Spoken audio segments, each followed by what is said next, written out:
bienvenido, queridos espectadores, un programa más de Historias de nuestros médicos. Un programa que lo que pretende es hacer un homenaje a nuestros doctores. Las personas que nos cuidan, que nos miman, que nos escuchan, que nos curan, que nos quitan el dolor, que nos salvan la vida. Hoy está con nosotros y tenemos el placer de tener al doctor José María Fernández Moya. Él le gusta que le llamen Chema. Él es doctor en ginecología y obstetricia, además de llevar 4 hospitales de Quirón como jefe de servicio de ginecología. Vamos a hablar de la ginecología, vamos a hablar de la obstetricia, veremos la diferencia. Vamos a hablar también del profesorado, porque él ha sido profesor y queremos hablar de este tema que también es muy interesante. Y hablaremos de todo lo que tiene que ver con el mundo de la mujer. Así que estemos muy atentos, que va a ser un programa seguro, muy interesante y muy tierno. Pero antes le vamos a dedicar un poema. El poema lo he titulado 3 generaciones después. Nacido en Madrid en 1962, hijo de Eduardo y Carmen, criado entre vocación y entrega, con el pulso de 3 generaciones, guiando sus manos hacia la luz de la vida. Jefe de servicio en Quirón, profesor en la Autónoma, médico en la Fundación Jiménez Díaz, doctor por la Complutense y, sobre todo, custodio silencioso de la salud, la esperanza y la dignidad de cada mujer. Entre osteoporosis y lívido, embarazos de alto riesgo y enfermedades del hueso, ve en cada paciente un universo que merece cuidado, escucha y respeto. Tuvo 3 hermanos, 2 varones y una hermana. Tiene a Belén, alma compañera, y 6 hijos que llevan su estela: Álvaro, Tomás, Adrián, Bosco, Lucas y Pepe. Y ahora la más pequeña corona de su alma, Gabriela, su nieta, su sonrisa recién llegada, su promesa de futuro. Fue jugador profesional de baloncesto, Tempus, Imobanco, Collado Villalba, Caja Madrid, Bosco La Coruña y Atlético de Madrid. El Atlético, esa escuela de vida, pelear sin rendirse, creer sin garantías, levantarse con orgullo, una forma de ser, una forma de amar, una forma de luchar. Hoy dirige recursos humanos médicos en ginecología, con ese liderazgo sereno que acompaña, inspira y construye. Su vida es un legado, una familia que abraza, una medicina que cura, una fe en el ser humano que nunca se agota. Porque Él no trae solo hijos al mundo, trae esperanza, trae consuelo, trae futuro. Así es, 3 generaciones después sigue naciendo la vida. Bienvenido, Chema. Pues bienvenido y mira, emocionado con lo que acabas de leer, así que un placer. Un gusto, de verdad. Además, fijaos que yo cuando he visto a Chema, que no le conocía, habíamos hablado, pero no la había visto. Claro, he visto una persona tan grande, tan alta, ¿no? Y me ha recordado que yo había entrevistado ya al doctor Cristóbal, que también había sido jugador de baloncesto. Digo, claro, cuando te he visto, digo, pues efectivamente jugador de baloncesto. Un buen amigo. Un buen amigo. Oye, vamos a empezar, si te parece, Chema, por ese agosto del 62. Tú naces en ese año, tus papás, Eduardo y Carmen. Cuéntanos un poquito, ¿cuáles son, Chema, tus primeros recuerdos? Porque yo no sé si a los 2 o 3 años cuando empezamos a recordar algo, ¿no? ¿Cómo serían esos primeros recuerdos? ¿Tú qué recuerdas de tu casa? Mis recuerdos están ligados a la medicina. ¿Ah, sí? Siempre. Mi abuelo era médico, era un médico de los que llamaban médicos de cabecera, que tenían sus barrios asignados, Sí, como bien sí, recuerdas. sí. Y yo recuerdo una infancia llena de medicina. Recuerdo los sábados con mi abuelo, recuerdo los días entre semana en el hospital con mi padre, en la Fundación Jiménez Díaz. Ya entonces estaba allí y yo tuve la suerte luego de poder continuar con él allí. Y realmente los recuerdos de la infancia, pues eso, son buenos, son felices, pero sobre todo muy, muy, muy ligados a la medicina. Es decir, se mamaba la medicina en tu casa. Totalmente. Porque tú tienes dos hermanos y una hermana, ¿no? Eso es. ¿Alguno de ellos también? Mi hermano Eduardo es pediatra. Lamentablemente no trabaja en España, está fuera, ya lleva 30 años en Inglaterra. Y los otros 2 hermanos no han seguido los pasos de la medicina, pero bueno, de todo tiene que haber en las familias, no vamos a ser todos médicos. ¿Quién es este? Pues este soy yo. Este eres tú. Qué lindo. Qué fotos aquellas, ¿verdad? Sí, sí, sí. Fue el tema de la... Bueno, aquí esto me... A ver, yo tengo que confesar una cosa, y que me perdonen los espectadores que no son del Atlético de Madrid, pero es que nos une eso, el Atlético de Madrid, bueno, pues somos así, ¿no? Y yo veo esto y recuerdo también mi infancia, mis inicios con el equipo del Atleti. ¿Por qué eras del Atleti? Porque lo era mi padre, claro, en realidad. Entonces, y a partir de ahí yo he conseguido que algunos de mis hijos también sean del Atleti. Y bueno, pues y he tenido la suerte de jugar en el Atlético de Madrid. En el Atlético de Madrid, pero fíjate, Chema, que yo recuerdo algo, pero no recuerdo, porque yo siempre lo del Atleti recordaba cómo era el Estudiantes, ¿no? Los que éramos del Atleti éramos de Estudiantes. ¿Ese equipo del Atlético de Madrid, qué años estuvo? ¿Cómo fue esto? No, a ver, el Atlético de Madrid tuvo en la época reciente 2 etapas. La primera fuimos nosotros, que conseguimos el ascenso a División de Honor, entonces Liga CB, ahora. Y lo que pasa es que desaparecimos efímeramente. Al año siguiente, aun pese a haber logrado el ascenso, el Atlético como sección de baloncesto no siguió. Las malas lenguas dicen que fue porque el balonmano se sintió un poco celoso y entonces era una sección muy, muy potente dentro del Atlético de Madrid, que presupuestariamente, pues igual...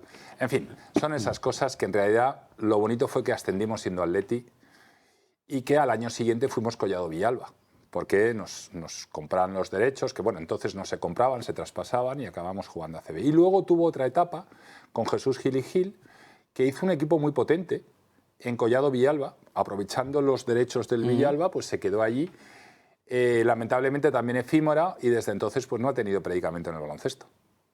Oye, ¿y cómo...? O sea, tú ya te diste cuenta que eras alto desde... ¿no? Ibas sí, avanzando y los demás iban quedando y tú ibas avanzando. Sí, sí. Eso te marcó mucho porque yo recuerdo que Cristóbal, que hemos hablado, que le conocemos los dos, él me dijo, él era canario, y dice, yo no sé jugar al baloncesto, lo que pasa es que era muy alto y me dijeron, tú vas a jugar, te vamos a enseñar. ¿Y a ti fue algo así parecido? ¿Ya? Sí, la verdad es que un poco como Cristóbal, o sea, que al final eras muy alto, entonces de pronto, pues, ¿qué deporte puede hacer uno que era muy alto? Pues jugar al baloncesto. Yo recuerdo que mi padre me llevó a la escuela de baloncesto del Canoe y ahí empecé a dar mis primeros pasos como jugador de baloncesto y luego la verdad es que me encanta, lo llevo dentro y disfruto muchísimo, muchísimo. Sigo disfrutando muchísimo del baloncesto. ¿Pivot, imagino? No era pivot como se ve, o sea, los había más grandes que yo, como aquí, se ve en esta... Aquí estás, ¿eh? Pues mira, en esta foto hay gente muy interesante. Está Juan Orenga, que es el número 7. Sí. El 15 es José Manuel Beirán. El 11 es un mítico del baloncesto europeo, que es Andronego, que jugó con nosotros. El 14 es Pedro Ansa, que fue un alero que tuvo el Barcelona, que luego vino aquí. Craig Ikema, el número 10. Y era lo que hoy llaman un 4, que antes pues era pivot. Pues yo era un pivot, pero no pivot de esos tan grandes que hay ahí, sino un poquito más. Alero pivot, ¿no? Eso es. Oye, ¿cuál era tu época de baloncesto? A ver, porque yo recuerdo, por ejemplo, en la época de Corbarán, de Chicho Sibilio, Mi época realmente empieza con los Juegos Olímpicos, gracias a Dios, con los Juegos Olímpicos de Los Ángeles. Claro, que fuimos medalla de plata en Los Ángeles. Y entonces ahí sí que hay un boom del baloncesto muy importante. ¿Y que tú luego estabas volvió a decaer. en qué edad tenías? Yo ahí tenía... yo estaba en quinto de carrera, o sea que yo podía tener 22, 23. Justo en buen momento, ¿no? Baloncestístico. En esta foto ya estoy, aquí ya he acabado la carrera, justo, y estaba preparando el MIR. Entonces aquí puedo tener, pues eso, 24, 25. O sea, ¿te enfrentaste con alguno de estos así...? Sí, bueno, la Liga CB jugaba pues, contra todos, o sea, el Barcelona, el Madrid y todos los equipos, sí, bien. Una experiencia. Tuve una experiencia. Además, yo, antes lo hemos comentado un poquito antes de entrar en el programa, que yo qué sé, yo hay estos juegos de equipo que además hay mucho vestuario, mucho tal, marcan, ¿verdad? A ver, yo soy lo que soy gracias al deporte. Sí. Y mi recomendación siempre cuando llega un amigo y me dice a mis hijos, mira, te voy a decir una cosa que igual puede sonar hasta regular. Las matemáticas, la historia y la literatura se aprenden.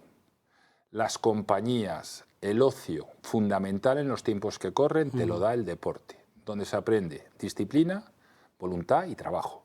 Y si es de equipo, además, aprendes a gestionar un vestuario, que es todos los que están dentro son importantes. Y eso es lo mismo que hago ahora mismo. Yo gestiono un vestuario, un poquito más grande, pero un vestuario.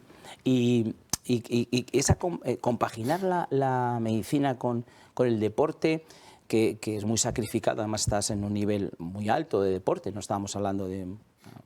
¿Cómo se conlleva? Porque si hemos escuchado que si Corbarán, que sea... Bueno, no sé, porque, así, a ver, yo con Juan, que también tengo muy buena relación, yo creo que Juan compartió un poco también mi visión. Nosotros éramos amateur compensados.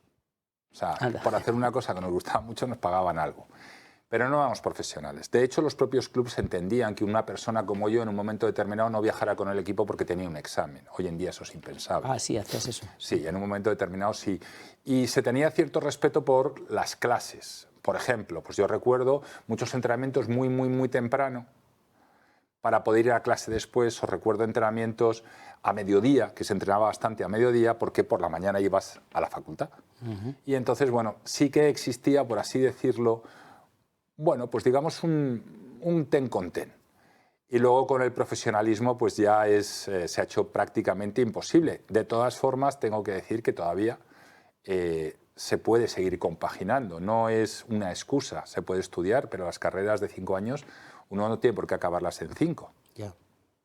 Y son igual de válidas, igual de bonitas, igual de potentes y el conocimiento que adquieres es el mismo. Deporte exige muchísimo sacrificio y entonces, bueno, pues ahora parece que tenemos que, como si hago esto, no. El deporte profesional es otra historia. Pero el deporte en sí y el deporte de equipo, sobre todo a determinadas edades, a mí me parece una asignatura imprescindible si uno quiere funcionar medianamente bien en el mundo. Fíjate que ahora también lo que está ocurriendo es que los chavales, pues eso, no sé, sobre todo el fútbol, que ahora, claro, que están más o menos hasta profesionales, pero les miran las notas, es decir, dentro del club, si tienes que sacar buenas notas, o sea, que primero son los estudios, luego el deporte, ¿no? Y yo creo que está muy bien, ¿no? Para que no digan, porque claro, todo el mundo quiere ser un gran figura y lo importante va a ser la base que tú estés haciendo, ¿no? En tus estudios, ¿no? Yo creo que en vuestra época no era tan así, ¿no? Erais pocos los que realmente... A ver, no, en baloncesto había muchísima gente estudiando y yo te diría que de esa foto que has sacado prácticamente todos estudiamos. Ah, sí, fíjate. O habíamos estudiado o estábamos estudiando. Es muy importante que las calificaciones, de alguna forma, efectivamente, estén asociadas al deporte. Esencial. Otra cosa que es diferente es los espacios del deporte, que siempre ha sido un poco, incluso en los colegios, como deporte como la María, la que aprobaban todos. Sí. Entonces teníamos deporte. Pero es que el deporte es mucho más allá de correr por una pista o perseguir una pelota. Es que inculca unos valores que no se aprenden en un aula. Y entonces, el espíritu deportivo, lo que conlleva hacer deporte, es algo que debe impregnarlo, con una calificación tan importante como la de las matemáticas, que es súper importante. Y hay que aprobar el deporte. Y el deporte no puede ser una firma de un profesor.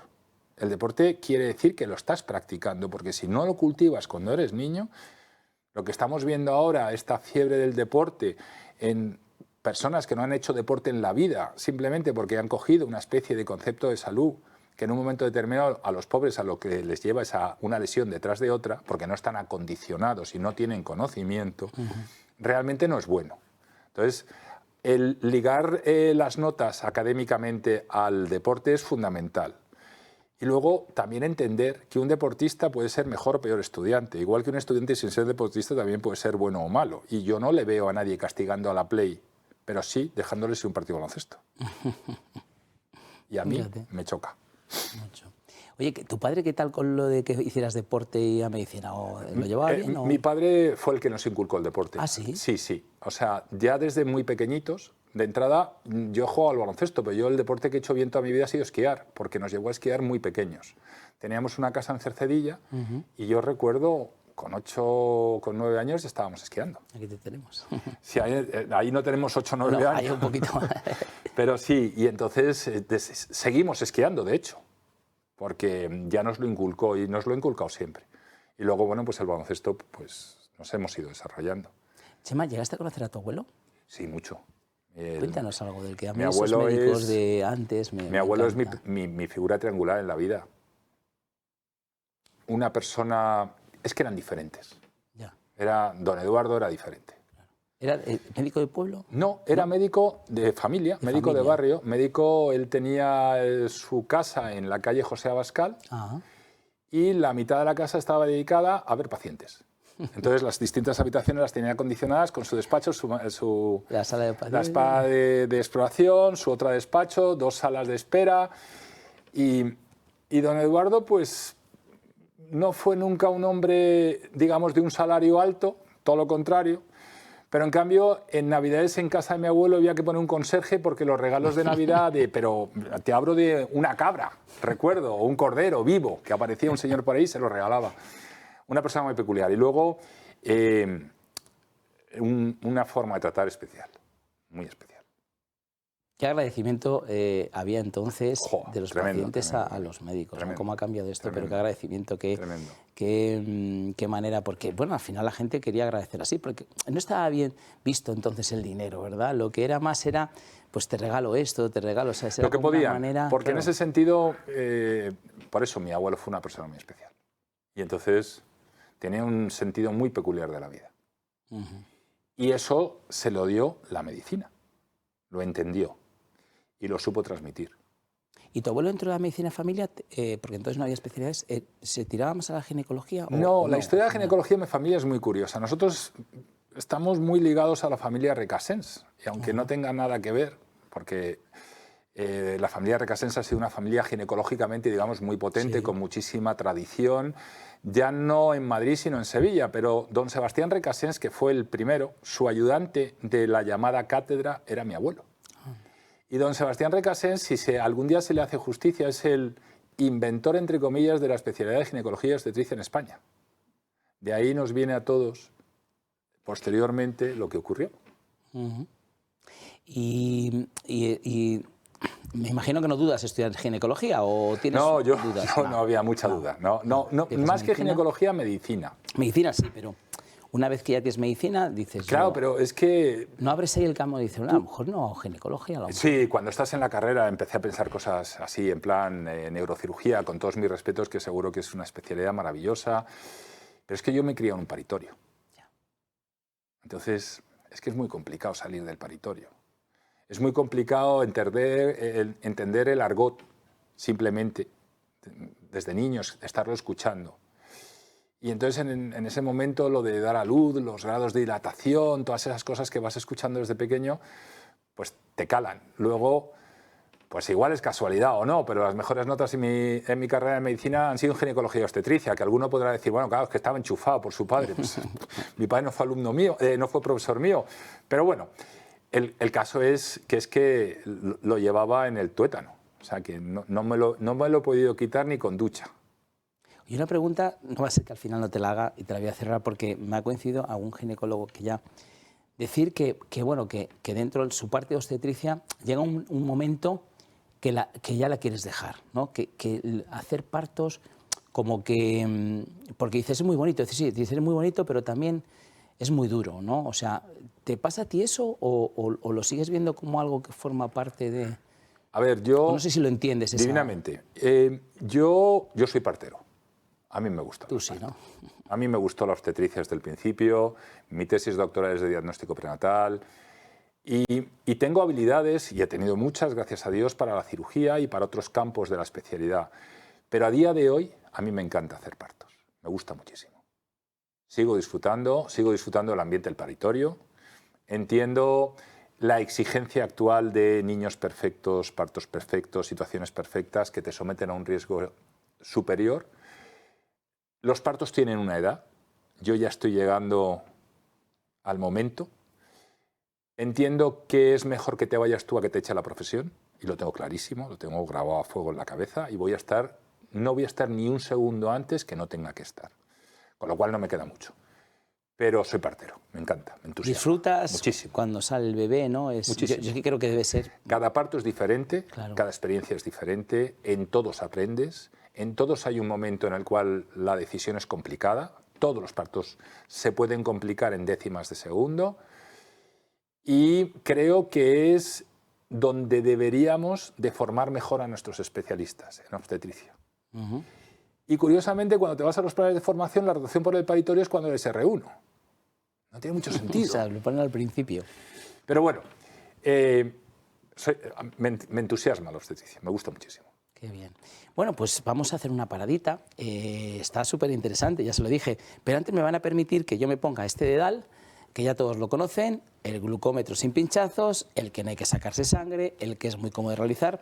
Antes, hablando con Chema, con el doctor, me decía que ellos lo recomiendan mucho para estas diabetes gestacionales, ¿no? De las embarazadas, ese proceso, porque evidentemente se puede complicar un embarazo con una diabetes de la mamá, ¿no? Bueno, pues esto es para todo en general, diabetes tipo 2.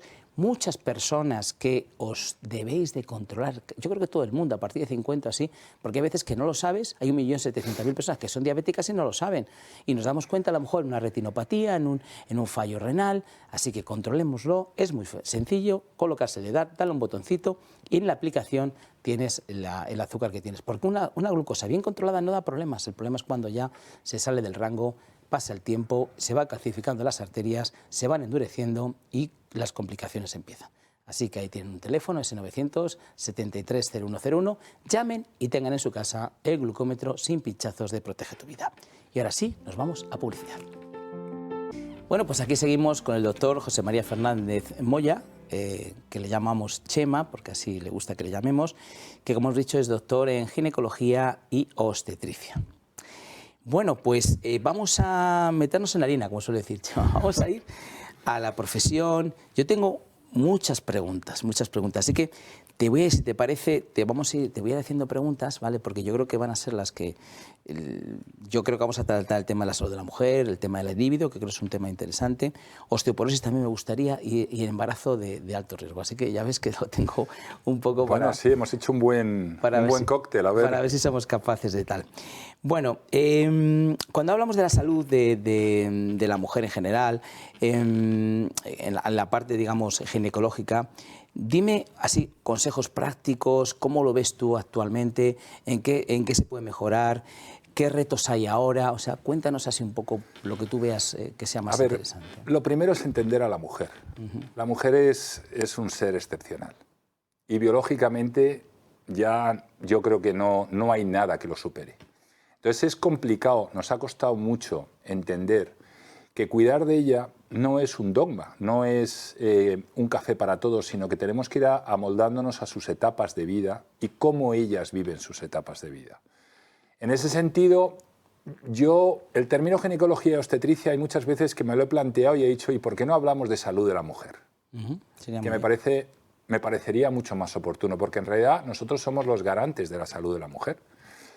Entonces, cuando queremos plantearnos temas relacionados con su salud, es difícil desligar lo que es la pubertad de lo que va a ser la etapa reproductiva, de lo que va a ser ella como madre, de cómo va a finalizar su etapa reproductiva a llegar a su menopausia, cómo va a llegar a su ancianidad, si lo queremos denominar así de esa manera. Pero en cada uno de ellos nuestro objetivo es que estén saludables. Entonces, hay cosas que ya, hilándolo un poco con lo que has preguntado, ¿qué podemos hacer? De momento, educarlas. Educarlas en los colegios y cuando son muy jóvenes. Tú has planteado antes una pregunta y has dicho, vamos a hablar de osteoporosis. Es complicado hablar de osteoporosis si las personas de 24 años no entienden que su hueso, el capital que van a tener toda su vida, finaliza a los 24 años. Todo lo que han hecho antes es como meter dinero en un banco. Si no meten dinero suficiente, cuando empiecen a vivir de las rentas no van a tener dinero. Y van a poder acabar en una enfermedad que se llama osteoporosis, que va a afectar a 1 de cada 3. sea, a los 24 años digamos que es Es el el periodo tope, que podemos hacer cosas. es el tope de para- masa ósea. Hasta ahí es lo más que vamos a conseguir. Y a partir de ahí es una buena administración de ese capital óseo. Esto, que es muy sencillo, lo acabo de explicar 2 frases. Sí, sí, sí. sí. ¿Quién lo dice? No, yo me acabo de enterar, fíjate. Pero es educacional. Entonces, si estos aspectos que se llaman hábitos de vida saludable no entran en juego cuando estamos formando a nuestras mujeres, es muy difícil que nosotros lo hagamos calar después. Solo calan cuando pasa algo. Los médicos no debemos de esperar a que pase algo, debemos de prevenir que algo pase. Realmente sería nuestra función. Claro. No curar, sino prevenir. Si hay que curar, pues se cura, pero siempre prevenir. Entonces hay muchos principios muy básicos que hacen relación a los hábitos de vida saludable. No fumar, hacer ejercicio físico, tener una dieta equilibrada. No un régimen, una dieta equilibrada. Y, de alguna forma, fomentar estados de salud. Interpretar la vida biológica de la mujer en sus etapas adecuadas, independientemente de lo que marcan las necesidades sociales, que es probablemente el mayor de nuestros retos. Se han separado lo que es la vida social de la mujer frente a sus vidas o sus etapas biológicas, en un aspecto fundamental, la maternidad. ¿Por qué? Porque no está protegido socialmente, como debería. Que es que una mujer en su edad reproductiva máxima, que es cuando puede encontrar su apogeo máximo formativo, no tiene las protecciones adecuadas para poderlo ser. Tiene que posponer ese momento. Eso no es justo, pero tampoco lo resolvemos. O por lo menos yo no me he enterado que se haya resuelto. Que No, igual para no. nada, para nada. Entonces, sobre esta reflexión podemos hablar de muchos aspectos muy concretos, pero nos falta el eje, que es su estado de salud. Que el estado de salud se consigue trabajándolo desde niña. Si no lo trabaja desde niña, siempre va a ir en déficit. Pero mi prima ha estado fenomenal. Pero hablamos de población sana general. Nosotros, la inmensa mayoría de las mujeres que vemos en consulta son mujeres sanas, pero que sus distintas etapas nos demandan distintas soluciones. Muchas de ellas, si hubiesen tenido una buena base desde su infancia, probablemente ahora nos estuviesen pidiendo una solución. O sea, que esos primeros 24 años, digamos que es como el recargarse de todo lo que viene después, ¿no? Que En el aspecto óseo. óseo. Me he hecho referencia al aspecto óseo. Y ese aspecto óseo, porque al final nosotros siempre hablamos, ya que has sacado osteoporosis, que iba al final, pero lo iniciamos ya, ese aspecto óseo siempre se basa, porque se parece que dice, bueno, es que esto es calcio, que se tome calcio. Que se... No. Eso es es una reducción simplista y totalmente errónea. La mujer en sí misma es una hormona. Si nosotros tuviésemos que expresar que es una hormona, señalaríamos a una mujer. Vive por y para sus hormonas. La actividad de los estrógenos a nivel óseo es fundamental, pero no a nivel óseo, a nivel cognitivo, cardiovascular, a nivel de la piel, del sentimiento, de la emoción, de la libido, que luego hablaremos después. Eso es su salud y se debe a sus hormonas.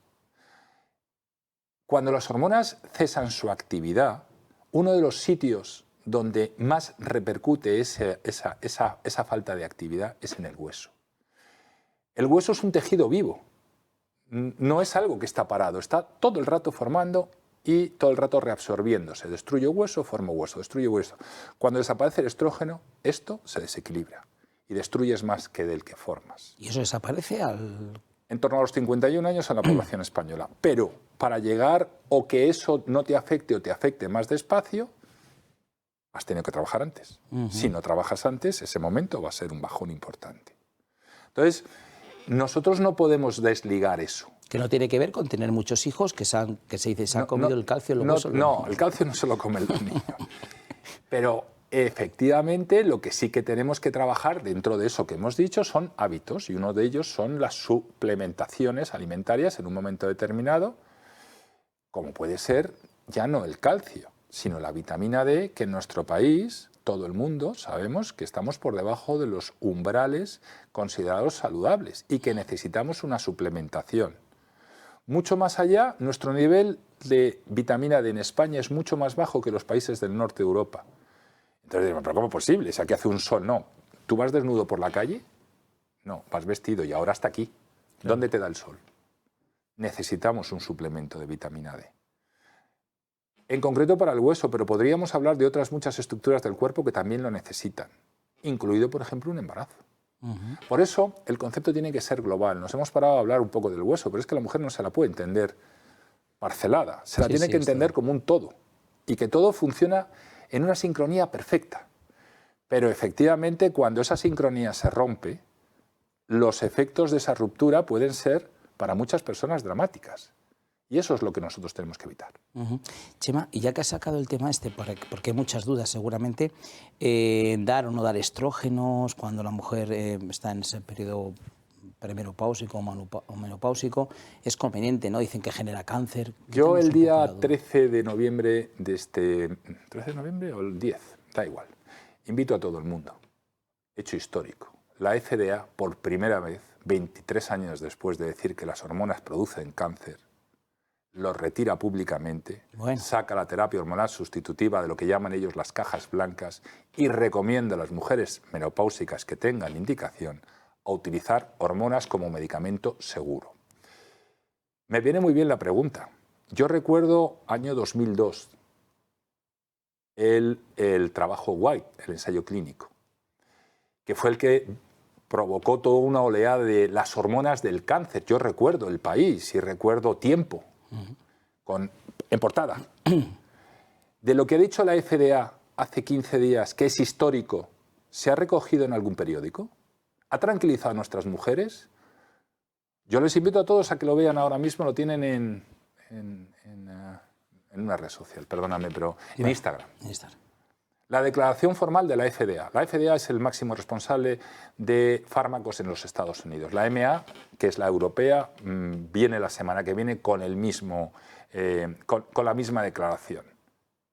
Yo no lo he visto en ningún lado. ¿Tú lo has visto?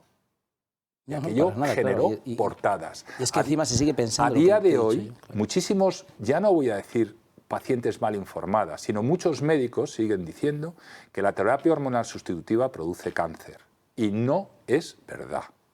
23 años después han venido a corroborarnos con análisis clínicos, como dice en la declaración, con datos, con ensayos clínicos, que no produce cáncer, más allá de aquellas mujeres que lo iban a tener por sí mismas sin utilizar nada. Vamos a entrar en la libido, porque es un tema que, bueno, pues no sé si sigue siendo un tema tabú, Chema, ya no. Se hable bien con la mujer sobre ello. ¿Qué periodos pasa? Tú antes me has comentado que vosotros tenéis digamos, un tratamiento. Déjanos esto claro, porque no sé ni cómo preguntártelo para que... Pues como me lo estás preguntando, que es como yo le digo a mis compañeros que tenemos que hacerlo, que tenemos que hablar de ello en la consulta. La libido efectivamente es probablemente el pilar más esencial para valorar la calidad de vida de una mujer. Ah, ¿sí? Una persona que tiene una libido adecuada quiere decir que su órgano reproductor externo está en buenas condiciones y, por lo tanto, su grado de satisfacción y de calidad de vida es altísimo. Los cuestionarios de calidad de vida todos incluyen preguntas relacionadas con el apetito sexual, sea la edad que sea. Nosotros nos marcamos un reto como servicio y vamos a ser el primer servicio que íbamos a hacer un trabajo de I+D+I. Y hicimos un trabajo de campo. Preguntamos a 3.500 pacientes nuestras qué producto echaban en falta dentro de lo que un profesional le podía preguntar en una consulta. Y todas no, pero la inmensa mayoría nos dijo algo para la libido. Pero luego hicimos la pregunta la misma a nuestros profesionales, a los médicos que trabajan conmigo en el servicio, y mayoritariamente dijeron, echamos de menos algo para la libido. Con lo cual nos pusimos manos a la obra y hemos desarrollado, los propios médicos del servicio, algo para la libido, que lleva un año, ya llevamos 3.000 tratamientos prácticamente, con unos resultados, tengo que decir, sorprendentes, porque de 10 usuarias a 7 les va muy bien, a 3 no les vale para nada. Pero es la esencia de la calidad de vida, en un plano tan importante como puede ser el sueño, y por supuesto en un plano muy superior a lo que es un sofoco para una mujer menopáusica. Lo segundo importante, ¿qué da?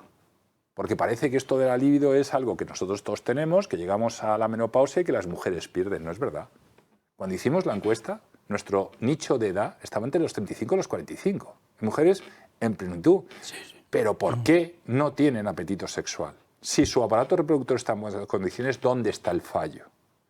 El fallo es que la vida en la mujer en esa etapa, sobre todo si son madres, es muy exigente, tremendamente exigente. Necesitan un bioenergético muy potente para poder compaginar alegremente las dos actividades. Y esto hay que ponerlo mucho en valor. Tenemos que ayudarlas. Si no las ayudamos del todo socialmente, por lo menos médicamente vamos a intentar que estén un poquito mejor, ¿no?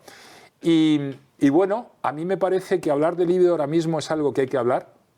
Es decir, ya no que el profesional se lo pregunte, igual que le preguntamos por su fecha última regla, o si le duele la regla o no le duele la regla, o incluso le hablamos por si tiene molestias o no con las relaciones. Tenemos que hablar por su estado anímico y tenemos que preguntar por su líbido, porque es lo que más nos va a referenciar de su estado anímico. Es un inventazo, me estás dejando... Bueno, más que un inventazo, ahí, pues estas son las creadoras del niño, entre todas. ¿Y el niño se llama? IMAFEM. IMAFEM. Y bueno, en esto hemos colaborado todos, hemos participado todos.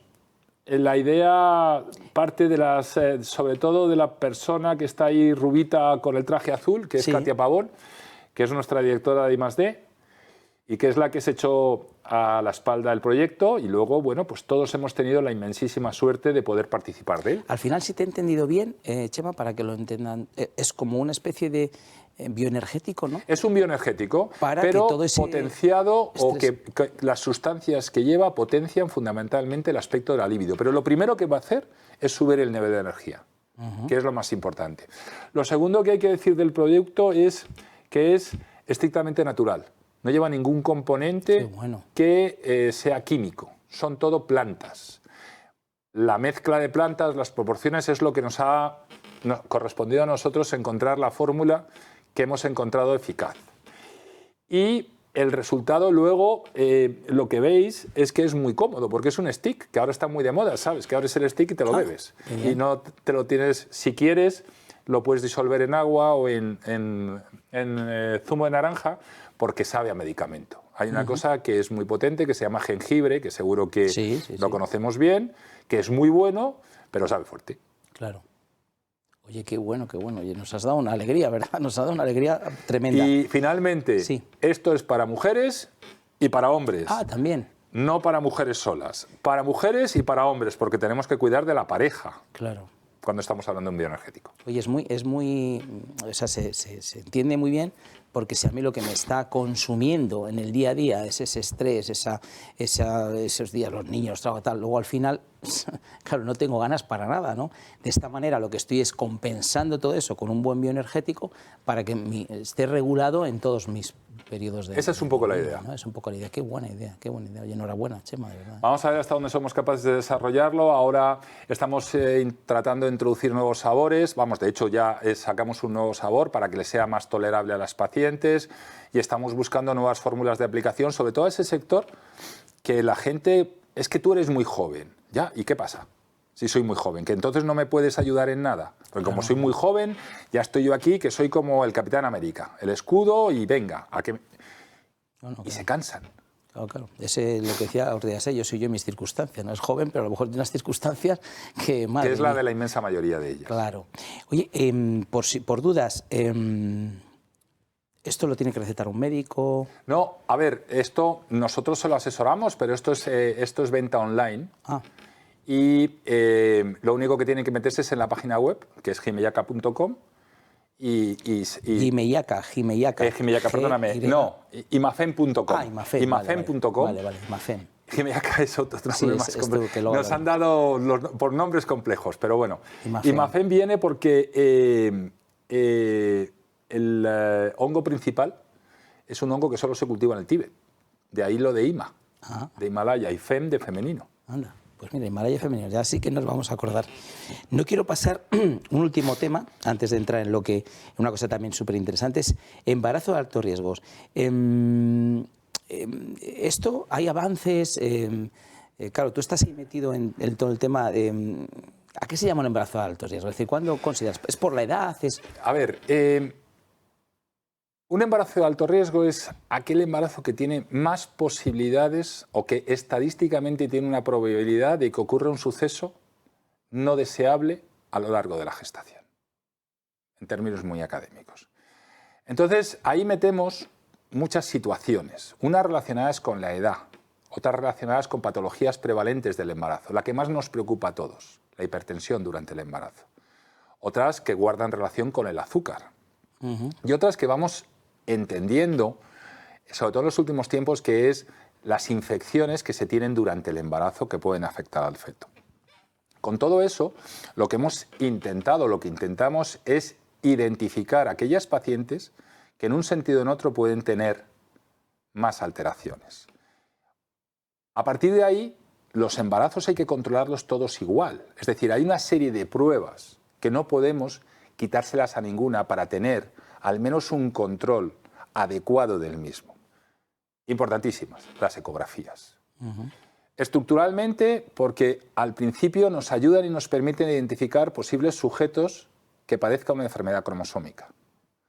Posteriormente, que el desarrollo anatómico del niño sea adecuado y sea, o que mejor dicho, tenga todo en su sitio en formas y en tamaños adecuados. Y finalmente, el periodo en el cual nos va a decir cómo va a ser su adaptación al final de su gestación, si estamos llegando en buenas condiciones o no. Todo eso es un protocolo normal, lo que pasa que cada vez es más exhaustivo y por lo tanto necesitamos también ser más objetivos en los datos para que podamos valorarlo adecuadamente. Cuando vemos que una paciente sale de esa normalidad es cuando nos podemos empezar a estar más pendientes. Pero la pregunta es muy pertinente, porque el embarazo de alto riesgo, ¿para quién es? ¿Para el paciente o para el médico? Ahí me has dejado, pues yo creo que para los dos, ¿no? No. El responsable de un embarazo de alto riesgo es el médico. El médico, ¿no? El médico es el que tiene que entender bien el problema y sobre todo transmitírselo a la paciente muy bien, buscando su tranquilidad desde la objetividad. Si hay que tranquilizarla, también hay que ser objetivo. Pero no es algo que yo echo en la chepa del paciente. Mira, tu hija tiene un ARSA. ¿Qué es eso? Pues un ARSA no es más que una anomalía de la normalidad del recorrido de la arteria subclavia. Yo te lo cuento así y tú poco más o menos que te me infartas. Pero si yo te digo no es más que una variedad de la normalidad, ¿cómo te quedas? Bien, ¿no? Bien, sí. Que eso a la larga puede traducirse en una anomalía. Para eso está el médico. Que decida verla más veces y sobre todo buscando el qué, la tranquilidad. La tranquilidad del paciente, no la erudición del médico. Entonces, el alto riesgo es un sitio difuso en el cual muchas veces mezclamos lo que es alto riesgo para el médico, alto riesgo para el paciente, yo le cuento todo, no vaya a ser que luego me equivoque, se me escape una y entonces, claro, luego me vengan a decir que yo no les dije que... Sí. Seamos, yo creo que lo mejor en esta vida son las conversaciones claras, mirándonos a la cara a todos y diciendo, mire usted, yo de esto sé hasta aquí, tengo uno al lado que sabe muchísimo y que entonces la mando. Y mire usted, y estése tranquila, o al revés, esto, tardo 3 minutos en explicárselo y no tiene usted que ir a Google luego a buscar la explicación de lo que yo le he contado sin darle más explicación. Entonces, esa nebulosa del alto riesgo, quitando los criterios básicos que te he dicho, obviamente, si nosotros tenemos una historia clínica bien hecha y ya cuentan unos antecedentes, seríamos estúpidos si no sabemos que esta señora ya ha sido hipertensa en el otro embarazo. Y vuelvo otra vez, o no sé que tiene mal el corazón, o no sé que ya de por sí tiene una diabetes.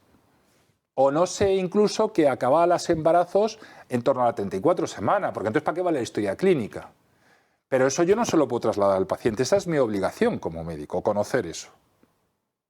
Oye, qué interesante. Esto sí que no tiene riesgo. Te voy a regalar una cosa sin riesgo ninguno, que es nuestro auténtico jamón de bellota 100% ibérico, que tiene el gusto navarretinto de entregarte, además con historia de nuestros médicos, con Adolfo Albistur, para que lo deleites. Muchísimas gracias. Con Belén, desde luego cardio saludable, no tenemos... Absolutamente. Y buenísimo, riquísimo, cerdos ibéricos que han comido mucha bellota, mucha bellota, y que además no mezclan producciones. Así que ahí tienen un teléfono en Navarretinto, ya saben que si marcan y dicen que lo han visto en el programa, tienen un 10% de descuento. Y ya saben, pues nada. Pues muchísimas Ramón, gracias. Gracias a ti. Gracias. Vamos a entrar, que luego haremos una última pregunta, pero vamos a ver algo que a mí me parece súper chulo, que es el Atleti. Vamos a ver si vemos algo del Atleti. Bueno, pues esto es el año pasado, que hicimos 40 años del ascenso del Atlético de Madrid entonces no, era a División de Honor de Baloncesto, y el Atleti tuvo bien hacernos un pequeño homenaje, que como ves pues nos llevó al Metropolitano, nos enseñaron las instalaciones, y además lo mejor de esto es que tuvimos la oportunidad de volvernos a encontrar pues gente de ese equipo, que la verdad es que lo pasamos estupendamente bien, y encima cuando ganas mejor, y además defendiendo la camiseta de tu equipo ni te cuento. Y te cuento. Oye, y cuando te ves, no sé si los ves frecuentemente o no todo lo que me gustaría, pero sí solemos reunirnos por lo menos un par de veces al año. Ah, bueno. Los mismos. Aquí todavía este día faltaba alguno, pero sí solemos reunirnos. Sí. Me imagino que estas son vivencias que cuando erais no sé qué... Una de las personas que sale ahí siempre dice lo mismo, es que cuando encuentras una química en un vestuario y es buena, es imparable. Puedes con todo, es verdad. Bueno, y ahora vamos a ver familia, si te parece bien. Bien. Porque hemos hablado hemos dado el nombre de todos tus hijos, y vamos a ir viendo alguna foto de familia, que nos encanta verlas, que tú nos cuentes. Bueno, aquí es trabajo y familia, las dos cosas, Sí, ¿verdad? aquí son mis dos sobrinos, Ajá. los hijos de mi hermano Pablo, uno en Vitas, porque yo entonces era jefe de servicio en Vitas, el mayor, y el otro ya en Quirón, la niña, que es mi ahijada además. Y pues a los médicos de la familia hay que huir, pero bueno, en este caso yo estoy muy orgulloso porque fui capaz de llevar los dos barcos a puerto, o sea que bien. ¿Y tus hijos? Ay, no. Yo he tenido una nieta. Yo flaqueé en el último momento y le llamé a una de mis compañeros y le dije, yo me quedé toda la Sí, pero dilatación. tus hijos, no tus hijos. Mis hijos, a todos. ¿A todos? Ostras, ahí le... Me quité en el primero y la cosa no fue bien, y luego ya... Pero no se disfruta igual. No te ¿verdad? creas que es algo que yo recomiende. No. Si tuviese que poder volver a echar atrás, es muchísimo mejor estar de padre que de médico. Vamos, no tiene color. Claro, cada cosa tiene su rol en ese momento y es mejor no mezclarlo. No tiene color. Incluso con Belén no es lo mismo que haya tal que... No tiene color. No tiene color. Bueno, vamos a ver otra fotito de familia. Bueno, y como vamos cumpliendo años, pues se nos van casando, ¿no? Entonces, bueno, pues esto es en la boda de mi hijo mayor. Este es otro hijo mío, que es mi hijo Pepe, el pequeño. Y este año he tenido la suerte de casar a dos. Lo único que les he dicho, hombre, podíais haberos puesto de acuerdo de haber cambiado el 25 por el 26, pero bueno, como no ha habido manera, pero nada, muy contentos y muy felices porque realmente, bueno, pues es el final de un trayecto, o sea, que bien. Tienes 6 hijos y todos varones. Sí. ¿Alguno médico? No, Ninguno. Nada, el pequeño de esta foto, que es Pepe, ya me lo dijo hace muchos años. Papá, si te hemos visto, ¿cómo quieres que sea alguno médico? Esto es lo que decía, mira, el doctor Enrique La Morena, al cual conocemos los dos. Sí. Tiene 4 hijas y dice, mis hijas decían, papá, tú trabajas mucho y ganas muy poco. Yo no quiero ser médico, y ninguna tampoco fue médico. Oye, pues aquí en la playita, qué bien. Vemos otra fotito. Sí, y ahora si los veréis ya como son ahora, pues claro, no tienen ya mucho que ver. Aquí ya pues aquí estamos solos y están mis cuñados también. Porque somos muy pandi, nos gusta mucho, sí, nos gusta mucho el estar juntos y nos gusta mucho compartir, irnos de viaje y nos buscamos mucho estar juntos. Y yo creo que eso es muy bueno. Sí, hombre, eso es delicioso. Aquí me faltaba uno. Sí, lo he contado, digo, falta uno. Aquí esto es pues otro viaje de familia, este es en Chicago. La anécdota es que aquí, como veis, mucho sol, pero hacía menos 24. Que nos quedamos todos un poquito así, pero también lo pasamos muy bien. Siguiente. Otro viaje de familia, también este es en México, en Tulum. Y este es mi 60 cumpleaños, que me trajeron... A mí me gusta mucho el flamenco. Y me trajeron un grupo de flamenco, que lo veis ahí detrás, muy divertidos. Y aquí, bueno, pues me lo regalaron por mis 60 cumpleaños y lo pasamos muy bien. Y esto, bueno, pues hemos hecho referencia a una de las bodas, que es un poco, bueno, pues no, cumplir etapas con mi mujer, que sin ella esto imposible. Te digo, este circo no se mantiene de ninguna manera. Y ahora vamos a dejar para la guinda del pastel, hemos dejado a Gabriela. Mi nieta, mi nieta. A Gabriela, con los abuelos. Sí, sí, sí, sí. Ahora mismo, pues eso. Bueno, es que encima das 6 hijos, 6 niños. Y ahora viene una niña. Yo no estoy buscando un libro que me asesore en comportamientos, educación y esas cosas. ¿Sí? Sí, pero por otro lado tiene el reto del descubrimiento. Descubro todos los días una cosa nueva y me encanta. No tengo la suerte de verla todos los días, pero como digo yo los viernes, si puedo, quedo a comer con ella. Y me voy a comer con ella y... Fíjate que cuando te pregunté pasiones y tal, me dices mi familia, la medicina, el baloncesto, y apartas y dices mi nieta Gabriela. O sea, totalmente. Qué bien. Oye, me falta una preguntita que quiero hacerte, porque me ha gustado mucho cuando me has explicado un tema que hacéis vosotros, porque tú aparte tienes un equipo de ginecólogos, llevas como, digamos, el asesoramiento, ¿no? Cuéntanos esto, porque me ha parecido súper interesante cómo lo habéis... En breve, para que lo entendamos. Sí, en breve es muy sencillo. Yo creo que la evolución normal de los servicios de ginecología es reinventarse. Y los servicios de gine, en concreto el nuestro, no es un servicio de gine, es una empresa de recursos humanos. Nosotros gestionamos ginecólogos y tratamos de gestionar la ginecología desde un entorno que ponga al médico en el centro. Lo tenemos clarísimo. No entendemos las cosas de otra manera. Luego habrá gente que le guste más, gente que le guste menos, pero nosotros hay que poner la figura del médico en el centro. Entonces eso lo vimos clarísimo desde que iniciamos este proyecto y ya tiene 13 años. Nosotros ahora mismo somos 70 en plantilla, igual 68 porque entre los que entran y los que salen tenemos ahí. Pero lo más importante es que la filosofía no ha cambiado. El médico en el centro. El médico tiene que ser capaz de poder ordenar su agenda, sus horarios. El médico tiene que ser capaz de poder encontrar su escenario laboral. El médico tiene que ser capaz de entender que hay un respeto hacia su figura. Lo peor que le ha pasado a esta sociedad es cabrear a los médicos. Porque un médico cabreado cabrea a los pacientes. Un médico feliz, un médico respetado, un médico que sienta que su profesión está siendo valorada como debe, tiene felices a sus pacientes. Y por lo tanto el paciente pasa a estar en el centro. Lo otro es un fracaso. Y lo hemos intentado, o estamos en ello, o no, lo hemos intentado, no, lo estamos intentando y lo intentamos todos los días. Y me ha parecido una idea buenísima esa manera de poder ir a la consulta que tú quieras, que te pille más cerca, que estáis todos, digamos, protocolizados. Bueno, pues ha sido un placer, de verdad, Chema, tenerte aquí. De verdad es que se ve que has sido y serás profesor, porque nos has explicado todo muy bien, y además de una manera muy sutil, muy bonita, con mucha elegancia, ciertas cosas, porque hablar de la mujer a veces conlleva eso, ¿no? Y tú lo has hecho con mucha elegancia. Bueno, simplemente decirles, el desfibrilador, el de Protege tu Vida, el de que tenemos que tener cerquita en nuestra comunidad de vecinos, seguro, porque si pasa algo, 10 minutos tenemos para que podamos actuar. Así que aquí tiene el desfibrilador. Luego también tenemos este electro, para en casa hacernos un electro para ver las posibles taquicardias o si tenemos alguna arritmia, alguna fibrilación auricular, para proteger, para prevenir, y por si nos pasa algo, tenerlo. Así que 900-730-061. Y lo dicho, Chema, mil gracias, de verdad, ha sido un placer tenerte. Y bueno, el tema de la libido, que tengamos este productazo, pues yo que ni lo sabía, pues nos has dejado verdaderamente sorprendidos. Pues nada, un placer para mí también y muchísimas gracias y hasta cuando queráis. Gracias. Charlar de esto. ¿De acuerdo? Y a todos ustedes, un beso muy grande.